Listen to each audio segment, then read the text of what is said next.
ಎಲ್ರಿಗೂ ನಮಸ್ಕಾರ. ಇವತ್ತು 2ನೇ ದಿನದ ಶಿಬಿರ. ಈ ಶಿಬಿರದಲ್ಲಿ ನಮಗೂ ಒಂದು ವಿಷಯವನ್ನು ಕೊಟ್ಟಿದ್ದಾರೆ. ನಮ್ಮನ್ನು ನಾವು ಪ್ರೀತಿಸಬೇಕು. ನಾವು ನಮ್ಮನ್ನೇ ಪ್ರೀತಿಸದೆ ಹೋದರೆ ನಾವು ಬೇರೆಯವ್ರನ್ನ ಹೇಗೆ ಪ್ರೀತಿಸ್ತೀವಿ? ಸೊ ಈ ವಿಷಯದ ಬಗ್ಗೆ ಪ್ರತಿಯೊಬ್ಬರು 30ರಿಂದ 45 ಸೆಕೆಂಡು ತಮ್ಮ ತಮ್ಮ ಅನಿಸಿಕೆ, ಅಭಿಪ್ರಾಯ ಹಾಗೂ ಈ ವಿಷಯದ ಮಹತ್ವವನ್ನು ಹೇಳಬೇಕು ಅಂತ ಹೇಳಿ ತಮ್ಮನ್ನೆಲ್ಲರನ್ನು ಕೇಳ್ಕೊಳ್ತೀನಿ. ಮೊಟ್ಟ ಮೊದಲನೇದಾಗಿ ಸರ್, ಎಲ್ಲರಿಗೂ ನಮಸ್ಕಾರಗಳು. ನಮ್ಮನ್ನು ನಾವು ಪ್ರೀತಿಸಬೇಕು ಅಂದರೆ ನಾವು ಹೇಗಿದ್ದೀವೋ ಹಾಗೆ ನಾವು ಪ್ರೀತಿಸ್ಕೋಬೇಕು. ಫಸ್ಟು ನಮ್ಮಲ್ಲಿ ಏನಾದರೂ ಡಿಫೆಕ್ಟ್ ಇದ್ರೂ ಕೂಡ ಅದು ಇನ್ನೊಬ್ಬರು ಹೇಳಿದರೆ ನಾವು ಹೇಗಿದ್ದೀವೋ ಹಾಗೆಯನ್ನು ಎಕ್ಸೆಪ್ಟ್ ನಾವು ಮಾಡ್ಕೋಬೇಕು.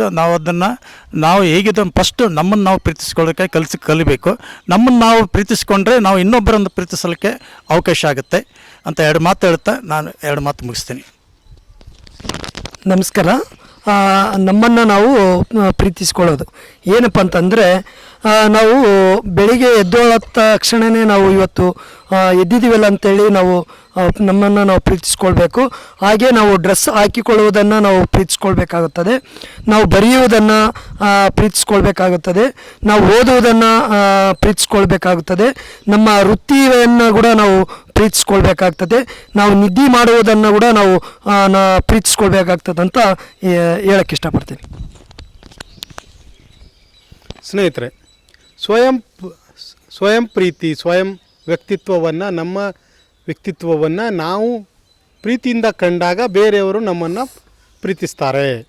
ನಾವು ನಮ್ಮ ವ್ಯಕ್ತಿತ್ವದ ಬಗ್ಗೆ ನಾನು ಹೇಗಿದ್ದೀನಪ್ಪ ಅಂತ ಅಂದ್ಕೊಂಡು ನಾವು ತಯಾರಾಗಿ ಬೇರೆಯವ್ರಿಗೆ ತೋರಿಸ್ಲಿಕ್ಕೆ ಹೋಗುವಂಥದ್ದು ಇದೆ. ಆದರೆ ನಮ್ಮ ಒಳಗಿನ ಪ್ರೀತಿಗೂ ಸಹ ಅದು ಬೇಕಲ್ಲ. ಇವತ್ತು ನಾನು ಮೈಕಪ್ ಮಾಡ್ಕೊಂಡು ಹೋಗಿ ನಿಂತ್ಕೊಂಡ್ರೆ ಅವನು ಏನಾರು ಅರ್ಥ ಮಾಡ್ಕೊಂಡಿದ್ದಾನಪ್ಪ ನನ್ನ ಬಗ್ಗೆ, ಇವತ್ತು ನನ್ನ ಡ್ರೆಸ್ ಕೋಡ್ ಬಗ್ಗೆ ಅವನು ಅರ್ಥ ಮಾಡ್ಕೊಂಡಿದ್ದಾನೆ. ಆದರೆ ಆ ಡ್ರೆಸ್ ಕೋಡಿಗೆ ನಾನು ಶೂಟ್ ಆಗಿದ್ದೀನಾ, ಅದಕ್ಕೆ ನಾನು ಒಗ್ತಾ ಇದ್ದೀನಾ, ಆ ವ್ಯಕ್ತಿತ್ವ ನನ್ನಲ್ಲಿದೆಯಾ ಅನ್ನೋ ಒಳ ಪ್ರೀತಿನೂ ನಮಗೆ ಬೇಕಾಗತ್ತೆ. ಆ ಒಳ ಪ್ರೀತಿಗೆ ತಕ್ಕ ಹಾಗೆ ನಮ್ಮ ವ್ಯಕ್ತಿತ್ವವನ್ನು ನಾವು ರೂಢಿಸ್ಕೊಂಡಾಗ ಬೇರೆಯವರು ಸಹ ನಮ್ಮನ್ನು ಪ್ರೀತಿಸ್ಬೋದು, ಹೊಗಳ್ಬೋದು, ತೆಗಳ್ಬೋದು. ಆದರೆ ನಮ್ಮಷ್ಟಕ್ಕೆ ನಾನು ಚೆನ್ನಾಗಿದ್ದೀನಪ್ಪ, ನಾನು ಚೆನ್ನಾಗಿ ಕೇಳ್ತಾ ಇದ್ದೀನಿ ಅನ್ನೋ ವಿಶ್ವಾಸವನ್ನು ಸಹ, ಆ ಪ್ರೀತಿಯನ್ನು ಸಹ ಅವರು ಕೊಡುವ ಪ್ರೀತಿಗಿಂತ ನಮ್ಮ ಪ್ರೀತಿ ಒಳ ಪ್ರೀತಿಯಾಗಿರಲಿ ಅಂತ ಹೇಳ್ತೇನೆ. Thank you. ಎಲ್ಲರಿಗೂ ನಮಸ್ಕಾರ. ಇವತ್ತಿನ ಸಬ್ಜೆಕ್ಟು ಪ್ರೀತಿಸು. ಏನು ಬೇಕಾದರೂ ಪ್ರೀತಿಸ್ಬೋದು. ಮನಸ್ಸನ್ನು ಪ್ರೀತಿಸ್ಬೋದು, ನಮ್ಮನ್ನು ನಾವು ಪ್ರೀತಿಸ್ಕೋಬೇಕು. ಗಿಡ ಮರಗಳನ್ನು ಪ್ರೀತಿಸಬೇಕು, ಪಕ್ಷಿ ಪ್ರಾಣಿಗಳನ್ನು ಪ್ರೀತಿಸಬೇಕು. ಹೀಗೆ ಪ್ರೀತಿ ನೆವರ್ ಎಂಡಿಂಗ್.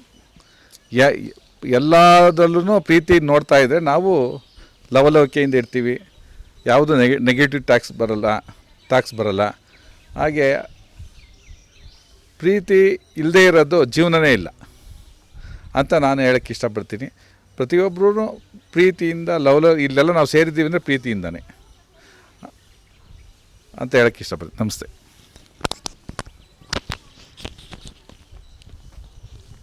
ಎಲ್ರಿಗೂ ನಮಸ್ಕಾರ. 2ನೇ ದಿನದ ಕಾರ್ಯಾಗಾರದಲ್ಲಿ ನಾವಿದ್ದೀವಿ.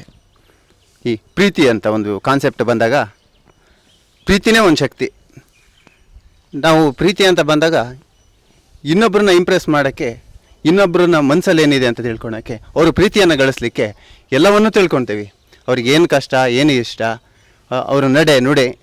ಒಂದು ಪ್ರೀತಿ ಅಂತ ಬಂದಾಗ ಹಾಕಿರೋ ಚಪ್ಪಲಿಯಿಂದ ಹಿಡಿದು ತಲೆ ಕೂದಲಿನವರೆಗೂ ಚಿಕ್ಕ ಪುಟ್ಟ ಡಿಫ್ರೆನ್ಸ್ಗಳಲ್ಲೂ ನಾವು ಇದು ಹಿಂಗಿದ್ದರೆ ಹಿಂಗೆ ಇರಬೇಕು, ಅದೇ ಪ್ರೀತಿ, ಅದನ್ನೇ ನಾವು ಇಷ್ಟಪಡ್ತೀವಿ. ಅದು ಹೇಗೆ ಇದ್ದರೂ ಅದು ನಮಗೆ ಇಷ್ಟ ಆಗಿರುತ್ತೆ. ಹಾಗೆ ಇರಬೇಕಾದ್ರೆ ಅದು ಓಕೆ. ಅಕ್ಕಪಕ್ಕದವ್ರನ್ನ ಪ್ರೀತಿಸೋದು ನಮ್ಮ ಪ್ರೀತಿಯ ಶಕ್ತಿ, ಆ ಶಕ್ತಿಗೆ ಶಕ್ತಿ ಇರ್ತದೆ ಅಂತ ಹೇಳ್ಬೋದು. ಅದೇ ರೀತಿ ನಮ್ಮಲ್ಲೊಂದು ಶಕ್ತಿ ಇದೆಯಲ್ಲ, ನಾವು ಅವರನ್ನು ಅಷ್ಟು ಪ್ರೀತಿಸ್ತಿರ್ತೀವಿ. ಅದ್ರ ಜೊತೆ ನಮ್ಮನ್ನು ನಾವು ಪ್ರೀತಿಸ್ಕೊಂಡು ಇತರನ್ನು ಪ್ರೀತಿಸಿದಾಗ ನಮ್ಮ ಶಕ್ತಿ ಏನಂತ ಗೊತ್ತಾಗುತ್ತೆ. ಈಗ ಇನ್ನೊಬ್ಬರ ಶಕ್ತಿ ನಮಗೆ ಗೊತ್ತಿದೆ, ಆದರೆ ನಮ್ಮ ಪ್ರೀತಿಯ ಶಕ್ತಿ ಏನು ಅಂತ ನಮಗೆ ಗೊತ್ತಾಗಬೇಕು.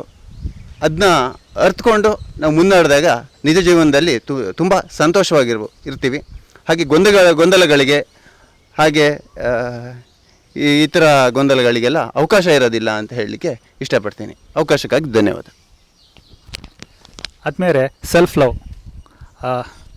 ನಮ್ಮನ್ನು ನಾವು ಪ್ರೀತಿಸಬೇಕು. Love is the purest form of truth ಅಂತಲೂ ಹೇಳ್ತೀವಿ. ಈಗ ನಮ್ಮನ್ನು ನಾವು